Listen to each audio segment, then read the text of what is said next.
সরকারের চরিত্রের উপর নির্ভর করে তার বাজেটের চরিত্র কেমন হবে। সরকার যদি হয় by the looters, for the looters, of the looters, তাহলে বাজেটও ওই লুটেরাতের জন্যই হবে। এতে দেশের সাধারণ মানুষ কোনো উপকারই পাবে না। ধন্যবাদ মাননীয়। তার বক্তব্য রাখার আহ্বান জানাচ্ছি। আপনার সময় 10 মিনিট, মাননীয় সদস্য সময়ের মধ্যে শেষ করবেন। মাননীয় স্পিকার, আপনাকে অসংখ্য ধন্যবাদ। মাননীয় স্পিকার, আমি আমার বক্তব্য 3 বারের সাবেক সফল প্রধানমন্ত্রী বেগম খালেদা জিয়ার নিঃশর্ত মুক্তি এবং তাকে বিদেশে চিকিৎসা করবার দাবি জানিয়ে শুরু করছি। মাননীয় স্পিকার, কেবল হানার মধ্যে আটকে থাকায় সংসদে আমার বাজেট বক্তব্যের মূল লক্ষ্য দেশের সাধারণ মানুষ, কারণ আমি জানি আমি যাই বলি না কেন সরকার সেই বক্তব্য গ্রহণ করবে না। আমি বিশ্বাস করি সরকারের দিক থেকে বাজেট একেবারেই ঠিক আছে। ক্ষমতায় থাকতে যাকে প্রয়োজন তার জন্যই তো বাজেট হবে। ক্ষমতায় থাকতে যদি জনগণের ম্যান্ডেট দরকার হতো তাহলে বাজেট হতো জনগণের জন্য। ক্ষমতায় থাকতে যেহেতু এখন দরকার হচ্ছে আমলা, ক্ষমতায় থাকতে দরকার হচ্ছে ক্রনিক ব্যবসায়ী, এই বাজেট তাদের জন্যই হয়েছে। আপনার হাতে যে পরিমাণ সম্পদ আছে সেটা আপনি ব্যয় করবেন আপনার প্রায়োরিটি অনুযায়ী, যাদের আপনার প্রয়োজন তাদের পেছনে। করোনা লকডাউনের মধ্যে গত বছর অর্থমন্ত্রী বাজেটে জিডিপি প্রবৃদ্ধি 8.2% হবে বলে লোক হাসিয়েছিলেন। এবারে অর্থমন্ত্রী দাবি করেছেন 7.2%-এর কথা, যদিও বিশ্ব ব্যাংকের মতে এটি 5.1% হতে পারে। প্রবৃদ্ধি মানে যে সুসরকার, সুশাসন বা জনগণের সরকার নয় তার প্রমাণ হলো বিশ্ব ব্যাংকের বাংলাদেশ ডেটায় গেলে যে কেউ দেখতে পাবেন তৎকালীন পূর্ব পাকিস্তানের দুটি উল্লেখযোগ্য জিডিপি প্রবৃদ্ধি ছিল 9.48 এবং 10.95%, যথাক্রমে 68 এবং 64 সালে আইয়ুব খানের আমলে। মাননীয় স্পিকার, সরকার বড়াই করে বলছে মাথাপিছু আয় নাকি বাংলাদেশ ভারতকে ছাড়িয়ে গেছে, বাংলাদেশ নাকি এখন ভারতের চাইতেও ধনী। দেখা যাক আমাদের চাইতে গরিব দেশ ভারত করোনায় স্বাস্থ্য খাতে কি করেছে। নতুন অর্থ বছরের বাজেটে ভারত স্বাস্থ্য ও ভালো থাকা, হেলথ অ্যান্ড ওয়েলবিং খাতে অর্থ বরাদ্দ করেছে 2,24,000 কোটি রুপি, যা আগের অর্থ বছরে ছিল মাত্র 94,000 কোটি রুপি। অর্থাৎ সেই দেশের স্বাস্থ্য বাজেট আগের অর্থ বছরের তুলনায় 137% বেড়েছে বা প্রায় 2.5 গুণ হয়েছে, এবং এই বরাদ্দ হয়েছে 1 ফেব্রুয়ারি, অর্থাৎ করোনার দ্বিতীয় ঢেউ আসবার আগে। আর আমাদের দেশে 2021-22 সালের প্রস্তাবিত বাজেটে স্বাস্থ্য খাতে বরাদ্দ চলতি বছরের বরাদ্দের তুলনায় মাত্র 12% বেশি। চলতি বছরে সংশোধিত বাজেটে স্বাস্থ্য বরাদ্দ যেহেতু কিছুটা বেড়েছে, তাই সংশোধিত বাজেটের সাথে তুলনা করলে প্রস্তাবিত বাজেটে বৃদ্ধির পরিমাণ মাত্র 4%। আমাদের অর্থমন্ত্রী কি নির্মলা সীতারমণের কাছ থেকে কিছু শিখবেন মাননীয় স্পিকার? বাজেটে বলা হচ্ছে 2030 সালের মধ্যে সার্বজনীন স্বাস্থ্য সুরক্ষা নিশ্চিত করবার জন্য কৌশলপত্র প্রণয়ন করা হয়েছে, অথচ স্বাস্থ্য খাতে ব্যক্তি নিজস্ব ব্যয় কেবলই বাড়ছে। 2012 সাল থেকে চিকিৎসায় ব্যক্তিগত খরচ 60% থেকে ক্রমাগত বেড়ে 72% পৌঁছেছে। বাকি 28%-এর পুরোটা সরকারের ব্যয় নয়, এনজিওর একটা বড় অংশ বিয়ার করে। প্রতি বছর স্বাস্থ্য ব্যয় মেটাতে দারিদ্র্যসীমার নিচে চলে যায় 66 লক্ষ মানুষ। মাননীয় স্পিকার, এদিকে চলতি অর্থ বছরের প্রথম 10 মাসে সার্বিকভাবে এডিপির 49% বাস্তবায়িত হয়েছে। স্বাস্থ্যসেবা বিভাগে এই হার মাত্র 25%। এই মহামারীর মধ্যে অপর্যাপ্ত বরাদ্দের অর্ধেকও খরচ করতে পারে না স্বাস্থ্য বিভাগ। এদিকে 10,000 মানুষের জন্য 5 জন ডাক্তার আর 3 জন নার্স নিয়ে চলছে স্বাস্থ্য খাত। বাজেট বক্তৃতায় অর্থমন্ত্রী এখনো ভারত থেকে 3 কোটি টিকা পাবার গল্প করছেন, অথচ ভারত স্পষ্টভাবে জানিয়ে দিয়েছে এই বছর শেষ হবার আগে তারা কোনো রকম টিকা রপ্তানি করতে পারবে না, যদিও টিকার দাম আগেই চুকানো হয়ে গেছে। এক অতিরিক্ত সচিব সিনোফার্ম টিকার দাম তথ্য জানিয়ে দেবার পর সেই টিকা প্রাপ্তিও অনিশ্চিত। অর্থমন্ত্রী স্বপ্ন দেখছেন মাসে 25 লক্ষ টিকা দেবার, যেখানে টিকার কোনো উৎসই এখন পর্যন্ত ঠিক হয় নাই। আর এই হিসাবে 17 কোটি মানুষের 80% অর্থাৎ 13 কোটি মানুষকে টিকার আওতায় আনতে সময় লাগবে 8 বছরের বেশি। ওদিকে ভারতের পরিকল্পনা হচ্ছে দিনে 1 কোটি টিকা দেয়া।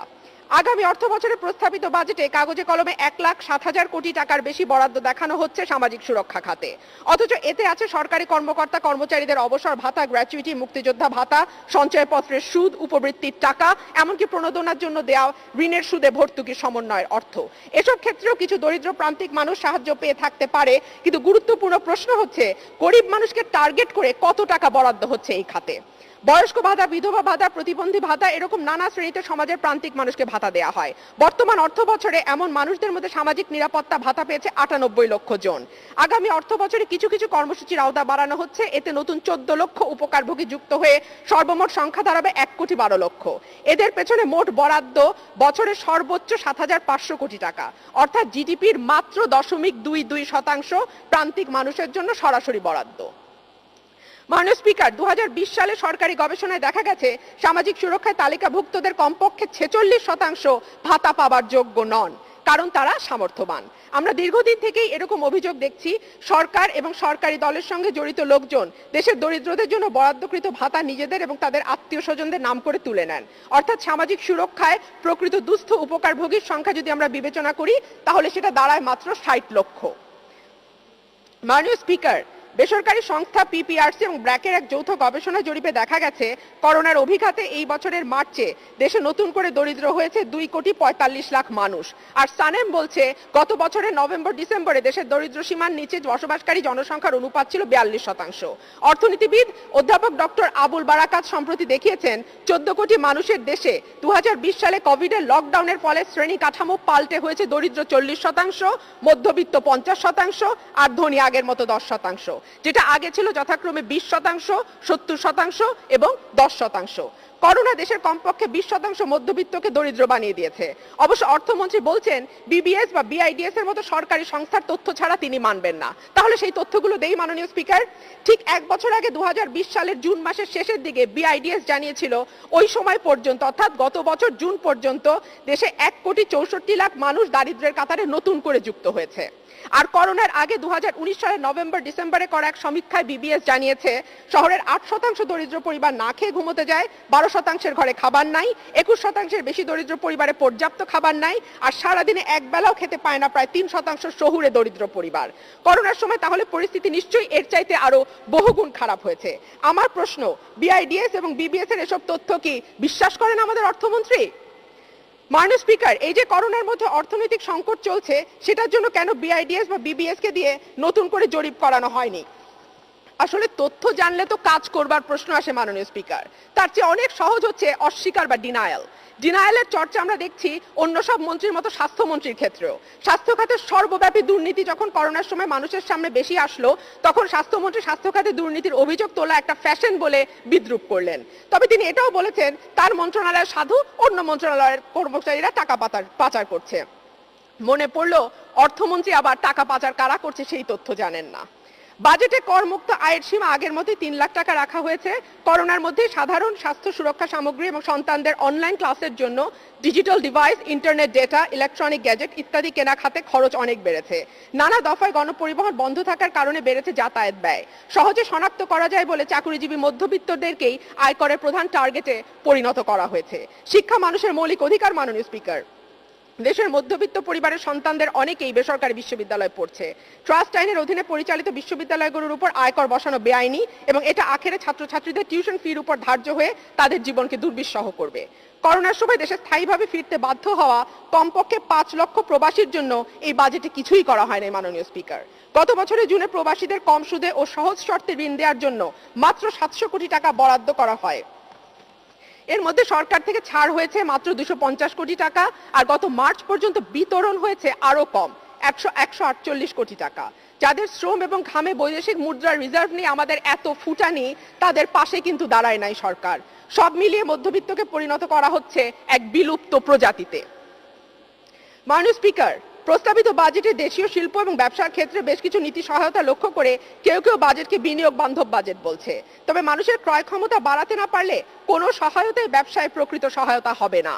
করোনার অভিঘাতে কর্মহীন কয়েক কোটি দরিদ্র নিম্ন মধ্যবিত্ত মানুষের হাতে নগদ অর্থ তুলে দিলে সেটাই বাজারে চাহিদা তৈরি করে শিল্প ব্যবসাকে এমনিতেই চাঙ্গা করে তুলতো। তাদেরকে প্রণোদনার নামে ঋণ দেবার কোনো দরকারই হতো না। জনগণের হাতে নগদ অর্থ তুলে দিয়ে মানুষকে করোনার কবল থেকে বাঁচিয়ে অর্থনৈতিক পুনরুদ্ধারের কথা আমার দল বিএনপি বারবার বলেছে, কিন্তু মন্দার সময় অর্থনৈতিক পুনরুদ্ধারের এই কেনসিয়ান তত্ত্বের আশপাশ দিয়ে যায় নাই সরকার। আমরা দুর্যোগে মানুষের হাতে টাকা তুলে দিচ্ছি না, অথচ বর্তমান পৃথিবী আলোচনা করছে দুর্যোগ নয় এমনকি স্বাভাবিক সময়েও মানুষের হাতে নগদ টাকা দেয়া ইউনিভার্সাল বেসিক ইনকাম নিয়ে। উন্নত দেশ তো বটেই, কেনিয়া এবং উগান্ডার মতো আফ্রিকার দেশ, এমনকি ভারতও বেশ কয়েক বছর আগে থেকেই এটা নিয়ে পরীক্ষা নিরীক্ষা করছে। মাননীয় স্পিকার, সর্বোপরি সর্বগ্রাসী দুর্নীতি এবং লুটপাটের কারণে বাজেটে যেটুকু বরাদ্দ হয় সেটুকুও জনগণের কাছে পৌঁছায় না। লুটপাট বন্ধ আর সরকারের দক্ষতা বৃদ্ধি করতে পারলে এই বাজেট বরাদ্দেও জনগণ অনেক কিছু পেতে পারত। মাননীয় স্পিকার, একটা সরকারের চরিত্রের উপর নির্ভর করে তার বাজেটের চরিত্র কেমন হবে। সরকার যদি হয় by the looters, for the looters, of the looters, তাহলে বাজেটও ওই লুটেরাতের জন্যই হবে। এতে দেশের সাধারণ মানুষ কোনো উপকারই পাবে না। ধন্যবাদ মাননীয় স্পিকার। ধন্যবাদ মাননীয় সদস্য।